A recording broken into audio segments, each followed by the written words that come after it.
नमस्कार दोस्तों, स्वागत है आप सबका अल्ट्रा हील होम्योपैथी में। दोस्तों, सर्दियों का मौसम चल रहा है और सर्दियों के मौसम में जो सबसे ज़्यादा आजकल कंप्लेंट्स देखने को मिल रही हैं वो है जॉइंट कंप्लेंट्स। दोस्तों, जोड़ों में दर्द की और सूजन की बहुत ज़्यादा शिकायत आ रही है क्योंकि बहुत ज़्यादा ठंडी हवाओं की वजह से जो जोड़ों की प्रॉब्लम्स हैं वो बहुत ज़्यादा बढ़ जाती हैं, सिवियर हो जाती हैं। तो ऐसे में मरीज़ को क्या करना चाहिए और कौन सी होम्योपैथिक दवाइयाँ हैं जो जोड़ों में दर्द में और सूजन को कम करने में हम ले सकते हैं, उनके बारे में आज हम इस वीडियो में बात करेंगे।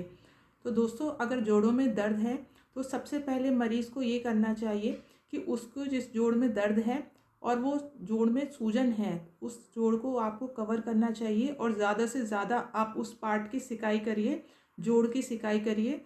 आप ज़रूरत पड़ने पे उसकी मालिश भी कर सकते हैं। उससे आपकी सूजन जो है वो कम होगी और आपको दर्द में भी आराम मिलेगा। अब दोस्तों, हम बात करते हैं कि कौन कौन सी होम्योपैथिक दवाइयाँ हैं जो आप जोड़ों को दर्द को कम करने में और सूजन को कम करने में ले सकते हैं, तो उसके बारे में मैं आपको बताऊंगी। तो दोस्तों, सबसे पहली जो दवा है जो सूजन और दर्द को कम करने में हेल्पफुल है वो है ब्राइनिया एल्बा।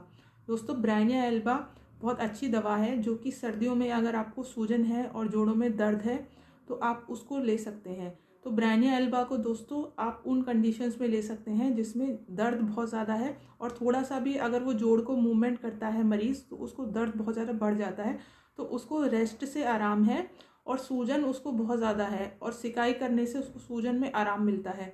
तो अगर ऐसी कंडीशन है तो आप उसको ब्राइनिया एल्बा दे सकते हैं। ब्राइनिया एल्बा को दोस्तों आपको 30 पोटेंसी में यूज़ करना है, तो आप उसको दिन में 3 से 4 बार लीजिए जब तक कि आपको सूजन में और दर्द में आराम नहीं मिल जाता। अब दोस्तों, ब्राइनिया के बाद जो दूसरी हमारी होम्योपैथिक दवा है जो आप सूजन और दर्द में कम करने में हेल्पफुल हो सकती है वो है रस्टॉक्स। दोस्तों, रस्टॉक्स उन केसेस में आप दे सकते हैं जिसमें दर्द है और दर्द के साथ मरीज़ को बहुत ज़्यादा सूजन है, जो उसका जॉइंट है वो बहुत ज़्यादा लाल हो गया है और सूजन उसको बहुत ज़्यादा है। तो अगर लाल दिख रहा है आपको ऊपर से और सूजन बहुत ज़्यादा है और मरीज़ को बहुत ज़्यादा जलन जैसा महसूस हो रहा है तो जॉइंट में, तो आप रस्टॉक्स को यूज़ कर सकते हैं।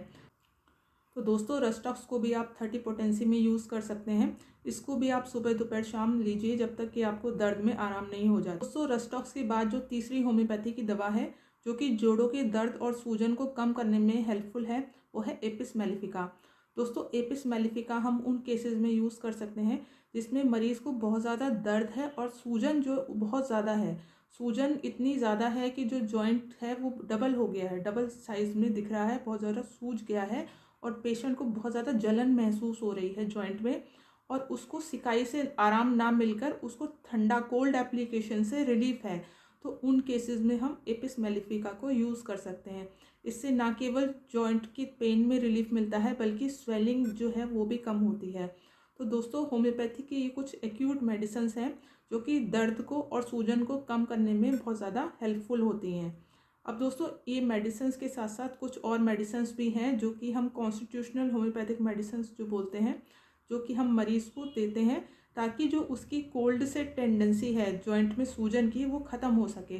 तो अगर आपको सर्दियों में हर बार जॉइंट की प्रॉब्लम शुरू हो जाती है और आपके जोड़ में बहुत ज़्यादा दर्द शुरू हो जाता है, सूज जाते हैं जोड़, तो आप कॉन्स्टिट्यूशनल होम्योपैथिक मेडिसिन से अपनी टेंडेंसी को ख़त्म कर सकते हैं। तो दोस्तों, आप कॉन्स्टिट्यूशनल होम्योपैथिक मेडिसिन से जो आपको जॉइंट की प्रॉब्लम्स हो रही हैं, ज़्यादातर सर्दियों में अगर दिक्कत रहती है तो आप इस टेंडेंसी को जड़ से ख़त्म कर सकते हैं। तो इसीलिए मेरी सलाह आपको यही है कि आप अपने डॉक्टर से एक बार कंसल्ट कर लीजिए और अपना केस हिस्ट्री देने के बाद आप अपनी दवाइयाँ और अपना ट्रीटमेंट शुरू करिए। तो दोस्तों, आज के लिए बस इतना ही। उम्मीद है आपको मेरी ये जानकारी अच्छी लगी होगी। और दोस्तों, अगर आपको मेरी ये जानकारी अच्छी लगी हो तो मेरे इस चैनल को लाइक एंड सब्सक्राइब करना ना भूलें दोस्तों। फिर मिलेंगे नेक्स्ट वीडियो में एक नई जानकारी के साथ। तब तक के लिए good bye and take care.